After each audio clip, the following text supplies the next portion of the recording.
16장 1절에서 2절입니다. 내가 갱그리아 교회 일꾼으로 있는 우리 자매 베베를 너희에게 추천하노니 너희는 주 안에서 성도들이 합당한 예절로 그를 영접하고 무엇이든지 그에게 소용되는 바를 도와줄지니 이는 그가 여러 사람과 나의 보호자가 되었음이라. 아멘.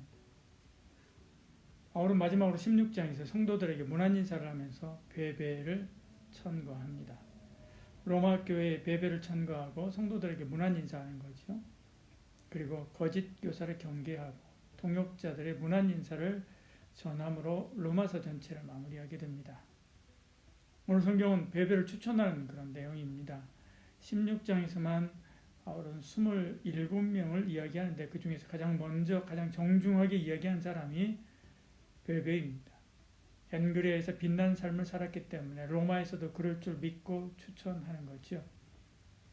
바울 주변에는 사람이 많았습니다. 그런데 이 여인이 단연 돋보이죠. 늘 웃음으로 성도들을 맞이하고 낙심하는 자들에게 위로가 되는 것은 물론이고 여러 물질과 봉사로 사역자들을 섬긴 사람입니다. 그래서 갱그리아 교회에서도 그녀는 그 이름의 뜻대로 복음으로 빛나는 사람이었지요. 저와 여러분도 이처럼 복음으로 빛나는 베베와 같은 사람이 되기를 축복합니다.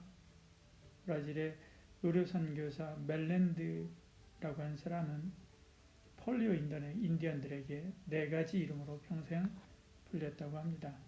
처음에 그곳에 갔을 때는 그들이 증오하던 백인이라고 불렀습니다. 헌신적으로 봉사하자 존경하는 백인으로 불렸지요. 10년 정도가 흘러서 그들의 언어를 유창하게 하면서 그들과 함께하자 백인 인디언이라고 불렀습니다. 부상당한 인디언 소년의 발을 정성스럽게 씻어주는 모습을 보면서 마지막에는 하나님의 사람이라고 했습니다. 우리는 우리가 속한 곳에서 어떤 이름으로 불립니까? 쌤, 친구, 학생, 이씨, 김씨 어떻게 불리든 그것 때문에 실망하지 마십시오. 처음에는 누구나 그렇게 불릴 수 있습니다.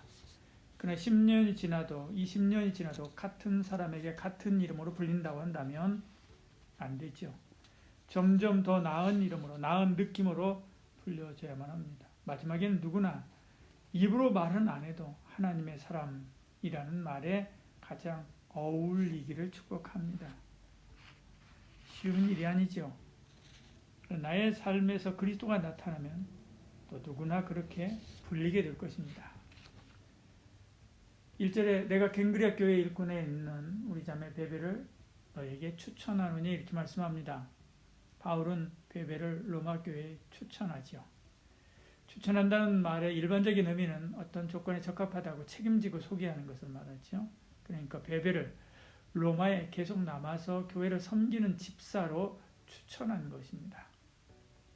로마 성도들이 베베를 집사로 받으면 그녀가 갱그리아 교회와 바울과 그의 동역자들을 섬겼던 것처럼 로마 교회와 성도들을 섬길 것이라고 말하는 것이죠. 그래서 2절 후반절에 그가 여러 사람과 나의 보호자가 되었다라고 말하는 것입니다. 여러분 어떤 때 추천서를 써줘야 될 때가 있습니다. 대학에 들어갈 때나 혹은 다른 기관에 취직할 때 담임 목사 추천서를 써야 하는 경우가 있기 때문에 그렇죠. 써주긴 써줘야 되는데 써줄 것이 없는 경우가 있습니다. 그때는 난감하죠. 우리는 하나님의 손에 쓰임받는 사람이 되도록 늘 그런 걸로 준비되어 있어야 합니다. 디모데후서 2장 20절에 21절에 말씀합니다. 그 집에는 금그릇과 은그릇뿐 아니라 나무그릇과 질그릇도 있어 귀하게 쓰는 것도 있고 천하게 쓰는 것도 있나니 그러면 누구든지 이런 것에서 자기를 깨끗하게 하면 친히 쓰는 그릇이 되어 거룩하고 주인의 쓰임에 합당하며 모든 선한 일에 준비함이 되리라. 합당한 사람으로 준비되어야 된다는 거죠. 모든 선한 일에 준비되어야 된다는 것입니다. 모세가 40년 광야 생활하면서 파랑방탕했다고 한다면 떨기나무 불꽃 가운데서 찾아오신 하나님을 만나 지도자로 세움받을 수 있었겠습니까? 소년 다윗이 믿음으로 준비되지 않았다면 골리앗을 보고 아마 기겁해서 도망갔을 것입니다. 세상 일도 그렇죠. 준비가 되면 기회가 많지만 준비가 안 되면 눈을 씻고 찾아봐도 기회가 없죠. 아니 옆에서 기회를 주려고 해도 해줄 수가 없는 것이지요. 그러므로 우리는 늘 하나님 앞에서 쓰임받기 위하여 준비되어야 됩니다. 저와 여러분이 그렇게 준비되어서 언제 어디서나 합당하게 쓰임받는 은혜가 있기를 축복합니다. 바울은 베베가 로마 생활에 잘 적응하고 살 수 있도록 로마 교회 성도들에게 그렇게 섬길 것을 부탁합니다. 2절에 말씀하죠. 너희는 주 안에서 성도들의 합당한 제자로 그를 영접하고 무엇이든지 그에게 소용되는 바를 도와줄지니 이는 그가 여러 사람과 나의 보호자가 되었으며 이렇게 말씀합니다. 합당한 제자로 영접하라라고 말하죠. 함부로 하지 말라는 것입니다. 또 영육간에 필요한 것을 공급해 주라고 말합니다. 낯선 로마에서 베베가 사역을 잘할 수 있도록 부탁하는 것이죠. 바울의 세심한 섬김을 볼 수 있는 장면입니다. 이렇듯 지도자는 세심한 돌봄이 있어야 합니다. 그렇다고 무엇이든 간섭하고 통제하라는 것이 아닙니다.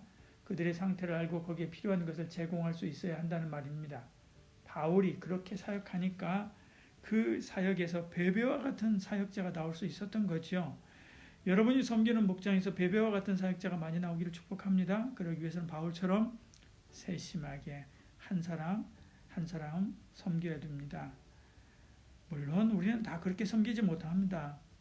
그러나 내 곁에 있는 한 사람을 그렇게 섬길 때 그 한 사람이 10사람이 되고 10사람이 100사람이 되고 1000사람이 되는 것이죠. 하나님의 나라는 그렇게 확장되어 갑니다.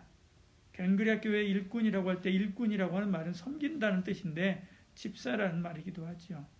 여집사 베베는 베베의 이 섬김은 바울의 섬김을 보고 배운 것입니다. 바울의 섬김은 예수님의 섬김을 보고 배운 것이죠. 이처럼 우리는 다 예수님의 섬김을 보고 배워서 섬겨야 하고 그 섬김을 보고 또 갱그레 교회의 일꾼 베베와 같은 제자가 많이 나와야 됩니다. 칼바르트는 그렇게 이야기했습니다. 섬김의 삶은 자기의 목적이나 계획이 있음에도 불구하고 교회의 필요와 의도와 지시에 따라서 행동할 때에 의지, 수고, 행동 이렇게 정의했습니다. 사람은 누구나 시간과 건강 그리고 많거나 적거나 가진 재물이 있죠. 어떤 사람은 그것을 낭비하고 어떤 사람은 자기만을 위해서 소비하고 어떤 사람은 하나님의 뜻과 그의 나라를 위해서 사용합니다. 오늘 우리는 우리가 가진 모든 자원을 주의 백성을 섬기는 일에 사용하는 그런 섬김의 삶을 사는 베베와 같은 그런 은혜가 있기를 축복합니다. 기도하겠습니다. 사랑이 많으신 우리 하나님, 베베의 섬김을 보았습니다. 그 섬김은 바울의 섬김에서 왔던 거고요. 바울의 섬김은 예수님의 섬김에서 왔던 것입니다. 주님, 우린 예수의 제자라고 하면서도 예수님의 섬김을 보고 배우려고 하지 않을 때가 참 많습니다. 그러나 바울이 예수님의 섬김을 보고 배워 섬기는 삶을 살았듯이 우리도 섬기는 삶을 살게 하여 주시옵소서. 또한 우리가 섬기는 영혼들, 우리가 섬기는 사람들 그 속에 베베와 같은 섬기는 그런 제자들이 많이 나올 수 있도록 하나님께서 우리를 사용해 주시옵소서.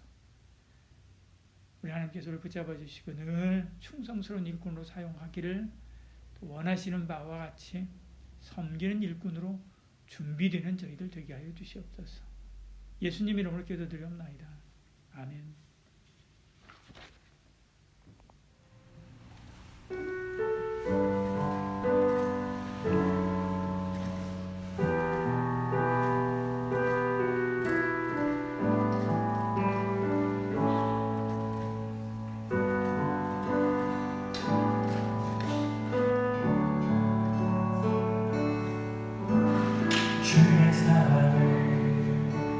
주의 선하심을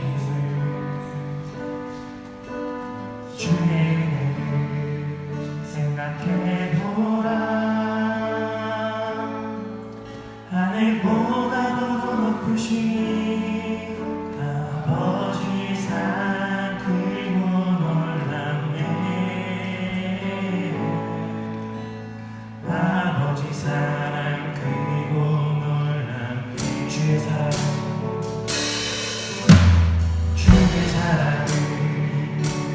주의 선하심